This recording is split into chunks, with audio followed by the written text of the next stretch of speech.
열왕기상 17장 17절에서 24절 말씀 제가 봉독해 드리겠습니다. 이 일 후에 그 집주인 되는 여인의 아들이 병들어 증세가 심히 위중하다가 숨이 끊어진지라. 여인이 엘리야에게 이르되 하나님의 사람이여, 당신이 나와 더불어 무슨 상관이 있기로 내 죄를 생각나게 하고 또 내 아들을 죽게 하려고 내게 오셨나이까. 엘리야가 그에게 그의 아들을 달라 하여 그를 그 여인의 품에서 받아 안고 자기가 거처하는 다락에 올라가서 자기 침상에 누이고 여호와께 부르짖어 이르되 내 하나님 여호와여, 주께서 또 내가 우거하는 집 가부에게 재앙을 내리사 그 아들이 죽게 하셨나이까 하고 그 아이 위에 몸을 3번 펴서 엎드리고 여호와께 부르짖어 이르되 내 하나님 여호와여, 원하건대 이 아이의 혼으로 그의 몸에 돌아오게 하옵소서 하니 여호와께서 엘리야의 소리를 들으심으로 그 아이의 혼이 몸으로 돌아오고 살아난지라. 엘리야가 그 아이를 안고 다락에서 방으로 내려가서 그의 어머니에게 주며 이르되 보라, 내 아들이 살아났느니라. 여인이 엘리야에게 이르되 내가 이제야 당신은 하나님의 사람이시요 당신의 입에 있는 여호와의 말씀이 진실한 줄 아노라 하니라. 아멘. 할렐루야. 오늘도 우리를 사랑하신 하나님의 사랑은 계속되고 있습니다. 그 사랑을 믿고 그 사랑 안에서 믿음으로 행하여 하나님 더욱 기쁘시게 하는 복된 날, 은혜의 날 되기를 예수님의 이름으로 축복합니다. 오늘 우리에게 주신 하나님 말씀을 통해서 모래성 신앙에서 반석의 믿음으로, 모래성 신앙에서 반석의 믿음으로 달아나십시오. 이런 제목으로 하나님 말씀을 증거하겠습니다. 엘리야는 하나님 말씀에 순종해서 아방 앞에 가서 하나님의 말씀을 전했습니다.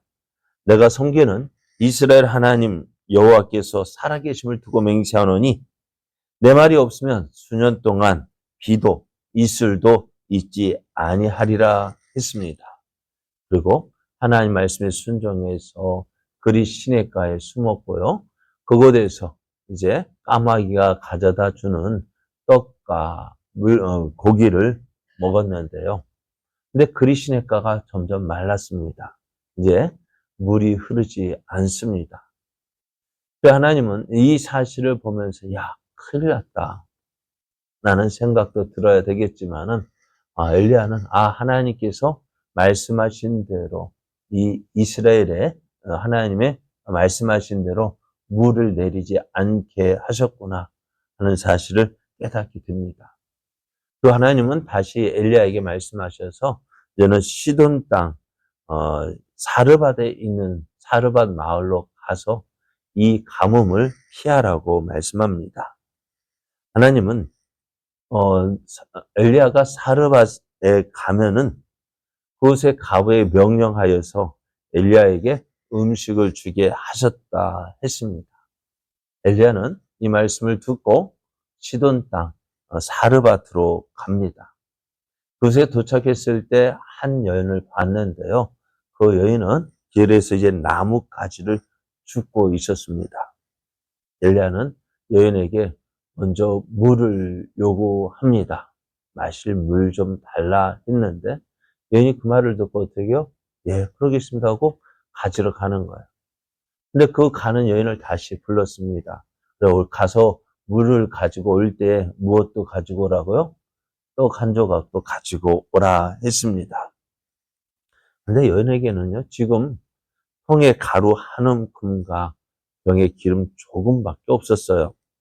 또 여인은 지금 나뭇가지를 해서 주워다가 아들과 함께 마지막 식사, 통에 남은 가루 한 움큼, 그리고 기름 조금 남은 거, 그것으로 떡을 만들어서 그것을 먹고 어떻게 해요? 이제 죽었다. 이제 죽을 생각이었습니다. 왜요? 먹을 것이 없거든. 그런데 엘리야가 그 말을 듣고도 하는 말, 야, 먼저 누구를 위해서? 나를 위해서 떡을 만들고 그 다음에 너와 너 아들을 위해서 그렇게 하라 했습니다. 참 무정하죠. 어떻게 해요? 이제 가루 한 움큼, 기름 한, 요것밖에 없는데. 그거 먹고 이제 죽을 생각이다. 라고, 이제 죽는 일밖에 없다 했는데, 우리 같으면 어떻게 할까요? 여러분 같으면 어떻게 하실래요? 내가 가지고 있는 것 주어서, 참 어렵겠구나 하고, 내가 가지고 있는 것 더 줘야 될 텐데, 엘리야는 그렇게 하지 않았어요. 그런데 왜 이렇게 했을까? 왜 이렇게 했을까요? 그래요. 무엇을 순종하는지, 불순종하는지. 하나님께서 좋은 것 주시기 전에는요, 뭐 하실까요? 시험해 보세요. 어떤 사람. 하나님 어떤 사람을 기뻐하실까요? 어떤 사람에게 은혜를 주실까요? 하나님이 찾으시는 사람은 이런 사람.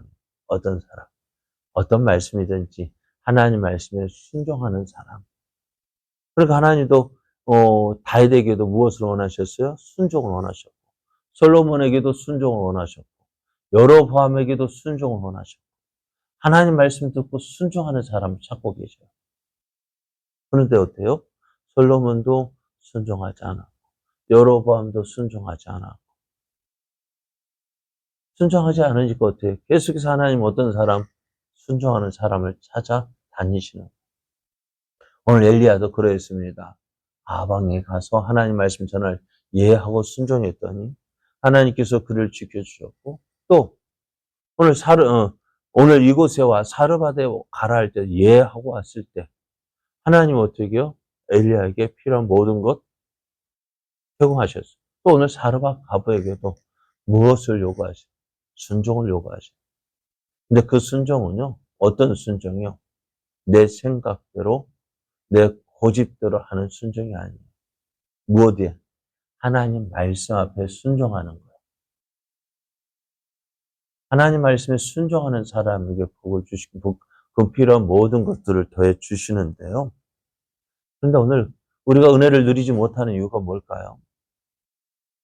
왜 은혜를 누리지 못할까요? 순종 없기 때문에. 순종이 없어요. 내 생각대로 하는 거예요. 내 고집대로 하는 거예요. 내 하고 싶은 대로 하는 거예요. 그러면서 하는 말. 나 그래도 하나님을 순종하려고 했다. 순종하려고 했는데 불순종이죠. 그런데 오늘 어떻게 해요?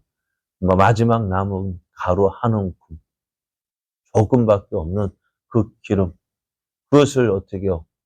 그것으로 떡을 만들어 오라는 그 엘리야의 말에 이 사르밧 가부는 순종합니다. 그래서 그 순종이 어떻게 되어져요? 가뭄이 끝나는 날까지. 하나님은 그 사르밧 가부의 그 집에 그 통의 가루와 병의 기름이 떨어지지 않게 하셨습니다. 이제 그 은혜를 지금 사르밧 가부가 누리고 있어요. 엘리야가 사르밧 가부의 집에 거하면서 이러한 은혜를 누리고 있을 때 어느 날 갑자기 이 여인의 아들이요 병이 들어 위독하더니 이제 죽고 말아요. 아들의 죽음을 지켜본 여인은 하늘이 무너지는 것 같은 큰 슬픔이 밀려옵니다. 여인은 지금 매일 통의 가루와 또 병의 기름이 마르지 않는 놀라운 은혜를 매일 눈으로 보며 살아왔습니다.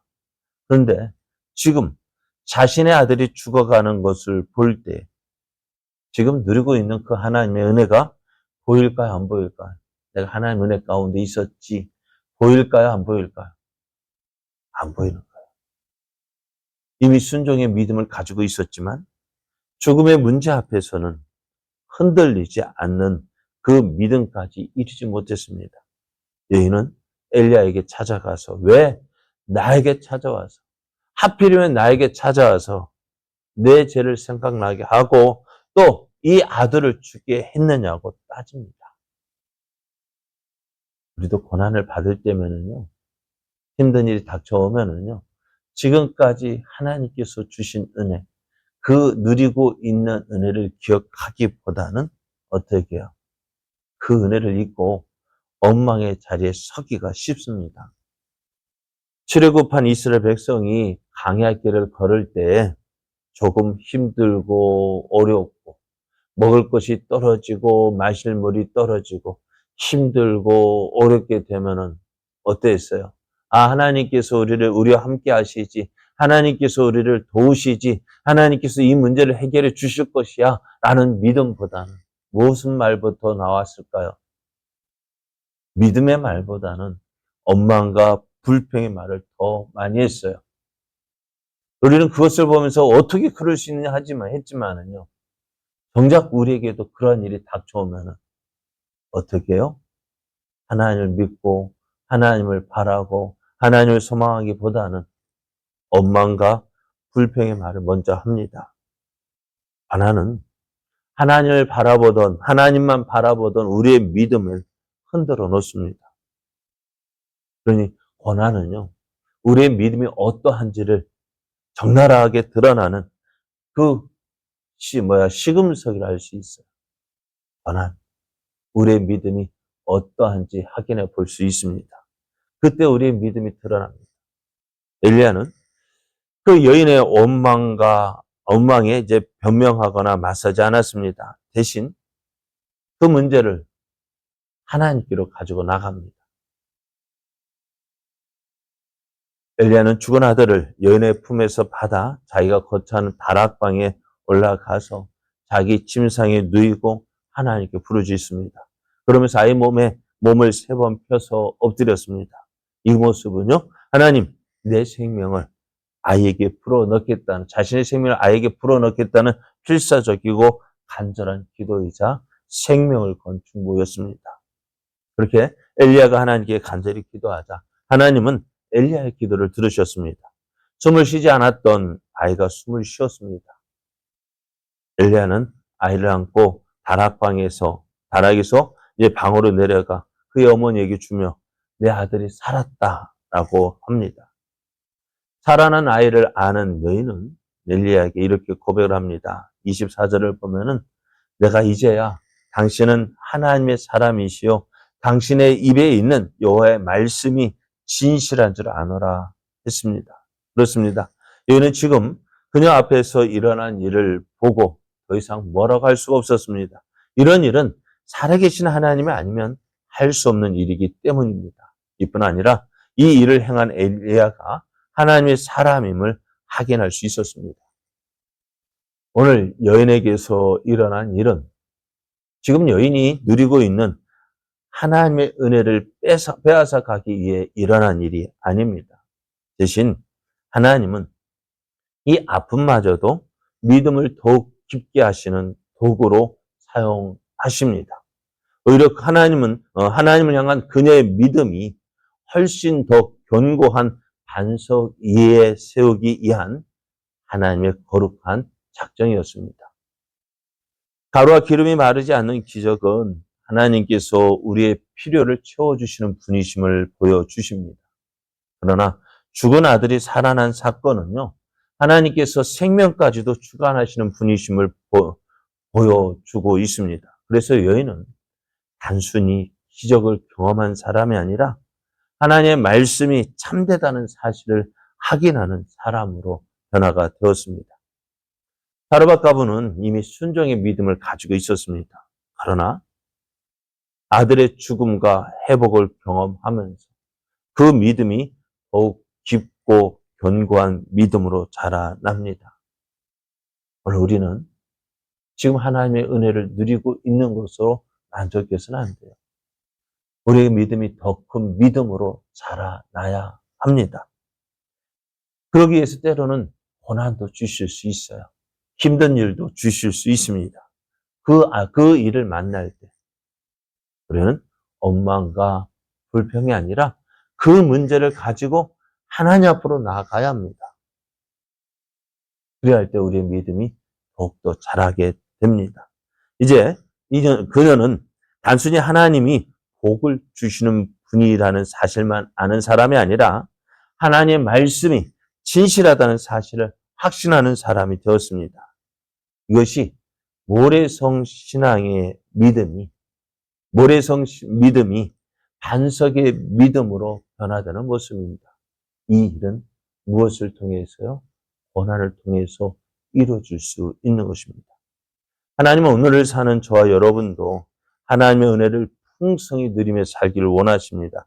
동시에 우리의 믿음이 작은 한란의 바람 앞에서 쉽게 으스러지고 무너져 내리는 모래성 같은 심령이 아니라 이제 어떤 어려움 앞에서도 내가 이제야 주님을 진짜 알았습니다. 고백하며 그 자리를 지켜내는 단단한 반석 같은 믿음의 사람이 되기를 원하고 계십니다.